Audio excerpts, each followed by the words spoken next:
So today we're going to show you how to get the most out of your iPhone's battery, and some of these settings can also work on iPads. We're going to do that right now.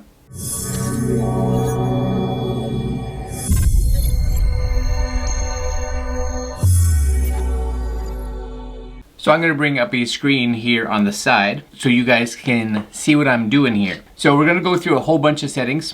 Number one is always making sure your phone is updated, because a lot of these updates that come out are for performance issues. They are things like battery and making sure that the software is running best. So if we don't know where to check for this, we're simply going to go click on settings.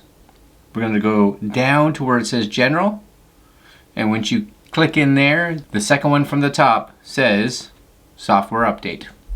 And there you go, you'll see a check. And as you can see, mine is set to the current. Now, you will see something that's called automatic updates. I have a tendency to keep these off, and the reason for that is that if it's on, it is constantly checking, or every once in a while at least, checking with the server to see if there are updates. And this uses battery. So I go in probably once a week, usually on Tuesdays, because that's when Apple usually releases their OS updates, and see if there's anything. If there isn't, next Tuesday I'll check again. That's number one. All right, let's see what the next one is. All right, so the number two thing here is your screen's brightness. So one of the things that you and I probably should be doing is, if we pull down on an iPhone from the top, however we get into our control panel, you will see the screen brightness, and you'll see mine is about half. Cranking it up here, gonna chew through battery like there's no tomorrow. Having it down below the 50% mark is gonna help that battery life substantially. You'll even notice at that 50% mark, once you get used to it, that's really where it just needs to be. I barely ever have it at full. That's kind of number two. So another one in regards to brightness that you and I can do is, again, back in our settings. We come down here under general, you'll see an area called accessibility. It's kind of in the middle of the screen here. Once you go in here, you'll see a feature called display accommodations. Now, I only usually recommend turning this on for most of us if we are having some battery issues and we really want to stretch this out to get as much power as possible. So if we tap on that, the two that we're looking at are the bottom, so the auto brightness and the reduce white point. So number one is that auto brightness. If you turn that on, the phone will look around and automatically determine brightness, so it'll raise it up and down for you. I just keep mine fairly low almost all the time. And reduce white point. So this reduces how bright the whites are. So of course, if the whites are brighter, it literally needs more light behind it to do that, which again means that it uses more battery. These are ones that I usually only say to turn on really if you need that extra punch worth of battery. So you're do everything else and you're still not getting it. Not a horrible thing to have turned on. It can definitely help. All right, next. This is actually probably a really big one for a lot of people, and I hear this a lot, and they talk about, why does my screen go dark so often? And two reasons it goes dark so often is because this is set into the auto lock. And if it goes into that auto lock, it's locking your phone, which means it's protected, which is good. Number two, of course, is that it actually shuts the display down, which means that it is conserving power. If you go into settings here, you will see, and this one is a little different, you'll actually see display and brightness. You're gonna tap on that, and you'll see something that's called auto lock. Mine is set to 30 seconds. So that's as fast as it can go. Now 30 seconds means it's 30 seconds of not interacting with your phone. You know, if we're touching it or reading something, that doesn't count. But if you're just sitting there doing nothing, 30 seconds it should dim. If you come in here, you'll see a bunch of options, including never. Now, if I need the phone to stay awake, I will switch it to never. But the moment I'm done, I have to mentally be aware that I have to come in here and switch it back. If not, you will kill your battery super fast. The less time, the better your battery is, which is always awesome. Here's one that's actually probably more important for those that are using one of the iPhone 10s. And I say 10s, so the 10s and the 10s Max. So the 10, the 10s, and the 10s Max, not the 10R. These are for screens that are using the OLED or the Super OLED that Apple calls it. Because of the way those screens display colors, what happens is black isn't actually displayed. It's not actually the screen pushing out a black color. So the more black we can have on the screen, the better the battery is. So a few things that you may do. You may have a background that has a lot of black in it. That can help. The other thing you can do is if you go into your settings again, back into general, back into accessibility, and back into that display accommodations, you'll see something that says invert colors. Now when we tap that, one of the things I always say that you should do is there's a smart invert or a classic. Do the smart, because one of the things we don't want is all the graphics to also invert. What we want is white screens to become black. So if you do that here, for instance, you'll see that switches. Now on my phone, because it's an LCD phone, that's not going to help at all. But on one of the iPhone 10, 10s, 10s Max, or any other phone really that uses an OLED screen, this can definitely help. So I'm going to turn that back off. If you do the classic invert, you'll see it says classic invert colors reverses the colors of the display. That means everything. Smart invert says it does it except for images, media, and some apps that use dark color styles. That's more along the lines of what I want. So that one's good. One of the other ones now here is actually letting the phone do this, and I actually like this, is the True Tone display. Many of us that set this up may have seen this screen and just kind of bypassed it. And if you come into, I believe it's display and brightness, yeah, you'll see True Tone. So what I want is to set to on True Tone, and you actually see that it will automatically detect the light to kind of counter it and just makes it nice and consistent for the environments. You don't want to manually be doing this, I don't believe. I think this is better to be set to auto. As well as the night shift. Night shift I also have set like that, and you'll see I have mine set to sunset to sunrise. So you can come in here and schedule it.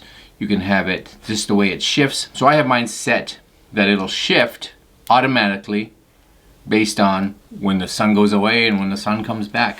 So both of those are set to do automatically, True Tone as well as night shift. Cool. Wi-Fi. Wi-Fi is something that, for one, you want on when you're in a Wi-Fi area. So inside here, of course, you'll see Wi-Fi. You want it on when you're in somewhere that has Wi-Fi, of course, because if not, it'll jump onto your LTE or your 3G, and 3G and LTE take up way more power than Wi-Fi does. But on the flip side, when you're in the car, what you don't want is your Wi-Fi on, because it is constantly searching for Wi-Fi. And because it's searching for Wi-Fi, it's using more battery. So this is a feature to maybe disable. Let's say you're driving from one city to another for a long period of time. Is there going to be Wi-Fi there? Probably not. Should you turn it off? Probably. It's probably not going to find anything. That'll save you battery as well. Just so you know, that same thing kind of works in regards to like Bluetooth. So if you're a person that doesn't use Bluetooth or doesn't have any Bluetooth devices, turn it off. It's constantly on the hunt. And if it's on the hunt, it's using power. If you turn it off because you don't have anything, then you should be fine. It should use less power. And that's, again, big plus. Another one here, and I say come into these with a bit of knowledge, a bit. So if we come in here, for instance, number one is notifications, okay? So notification styles. What's really important with these notifications is that you want to go in and realize that these are each independently customizable. So if I came into Air Map, you'll see it's off. I could turn it on if I wanted. I don't necessarily want to turn all of them off or all of them on. You want to go into each one. You have the ability to say how those notifications are going to come up. So for instance, my activity, if I tap on that, you'll see I want it on my lock screen, my notification center, I want it on my banners. I want it to be temporary, I want a sound, I want a badge. Or I could come in here, turn it completely off, or only pick certain ones. This is something that you should do for each app, not as a whole, because certain apps you definitely want notifications. Let's say the weather app. If there's a tornado outside, I kind of want to know about it. If your local hardware store is having a sale, maybe it's not that important. Big thing with notifications, be specific to an app. The other one that I talk about in here is privacy. And privacy, when you go into here, talks about location services. And everybody gets scared with location services, but you really shouldn't if you understand what's happening. And if you go into location services here, again, this is where you can go in and say, you'll see I have while using.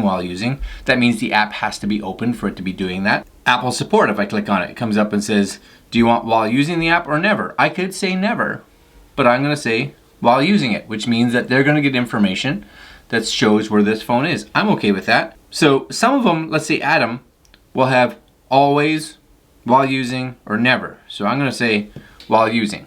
Again, what you don't want is a whole bunch of apps necessarily gathering location data when you don't feel that they need it. On the flip side, you don't want to necessarily turn them all off because that location data is really important for certain app features. Example, I'll use weather again. If I needed to know what the weather was outside and I didn't give the weather app location information, it has no idea where outside is. So it can't tell me. So it is something that, again, you probably want to go through one at a time. Another one that can be really big for a lot of us that have multiple devices, especially if you have an iPhone and an iPad or two iPhones or anything like that, is app downloading. So when you buy an app from one device, or you buy a song from one device or a movie from one device, that it automatically downloads on all your other devices. Is that important? Not for me. I actually don't want them to do that. So again, inside your settings, if you actually come down to where it says iTunes and App Store and click, you'll see automatic downloads, music, apps, books, and updates. You'll see for me, my apps and updates are turned off. And I'm actually going to turn the music one off as well, because I don't necessarily need anything that's downloaded on one device to automatically download on another device. And on a flip side, this is also where you can see use cellular data. I have that one turned off because if I'm on cellular, I don't need it automatically downloading something that I wasn't even aware of and chewing through my cellular data. There you have it. The second last one I'm going to talk about, and this is one that we probably all know, is good old airplane mode in the top left-hand corner there. Realize that this turns off your cellular, your Wi-Fi, your Bluetooth, kind of anything that can communicate to the outside world. Does it reserve your battery? Without question. It's a big one for just a one-step swoop and everything's turned off and you should be golden. Just realize that all these features turn off and really your iPhone or iPad becomes super isolated and lonely and on its own and can't do anything that has to reach out. But can it save you a ton of battery? For sure. Are you going to get phone calls? No. The other thing to be aware of is when you do turn that airplane mode on, you can turn independent ones back on. So you can say turn airplane mode on, but turn my Wi-Fi back on. So you do have that option so that it goes, everything shuts down, but turn that one back on. That's kind of cool. You can do that. The last one, of course, to show you guys, area is physically the one here inside your settings called battery. And inside battery, you will have low power mode. When you turn low power mode on, your phone stops doing a lot of automated features. Example, it won't do any kind of background refreshing like your mail or any kind of downloads that it needs to be able to get. It will just stop that until you turn this feature off or your phone gets fully charged again. So this is a feature you can turn on manually. We've probably all seen it when it hits about 20%, it comes up and says, do you want to put your phone in low power mode? So you can as well. The other one here that's important is just at the bottom of the screen, you will see apps that are chewing up battery. And this is really important for you and I because if an app is using a lot of power, you and I need to be aware of that. So you'll see, for instance, I have Twitter. Twitter right now is using a lot of power, which means it's probably running in the background right now, and I need to be aware of that. So for me, I'm going to actually slide up here, look to see if Twitter's in this list, which it is, and just kind of punch it out because in the background, it may be chewing up a bit of power. So I'm just going to get rid of that one and see how they all do. All right, my friends, that's a pretty long list of things you can do to make sure that your iPhone, and some of them will work on an iPad or iPod, get the best battery life they can. Hopefully that helps. I'm going to leave you guys there. I will see you in the next video. Like, comment, share, and subscribe. Especially comment if you have any questions about some of this stuff. And if you know of any other tricks that can help you get some extra battery life, feel free to fire them on down there. Always appreciate it. All right, my friends, we are going to talk to you later. Have a good one, and see you in the next video.